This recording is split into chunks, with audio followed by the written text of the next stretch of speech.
რუსეთი ამტკიცებს, რომ 2008 წლის ომი საქართველოს აგრესიით დაიწყო და კრემლი იძულებული გახდა სამხედრო კონფლიქტში მშვიდობის დასამყარებლად ჩართულიყო. აგვისტოს ომის მე-18 წლის თავზე ლავროვის უწყებამ ვრცელი განცხადება გაავრცელა და ომის დაწყებაზე სრული პასუხისმგებლობა სააკაშვილს დააკისრა.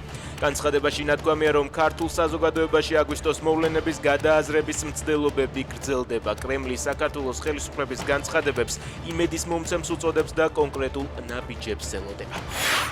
თბილისში არასრულწლოვანების ჯგუფი გლოვოს კურიერს თავს დაესხა და ფიზიკურად გაუსწორდა. ახალგაზრდა კაცი სამსახურებრივ მოვალეობას ასრულებდა. ინფორმაცია და ფოტო მისმა ადვოკატმა გაავრცელა. დავით დვალიშვილს სახეზე დაზიანების არაერთი კვალი აღენიშნება, ის კლინიკაში გადაიყვანეს.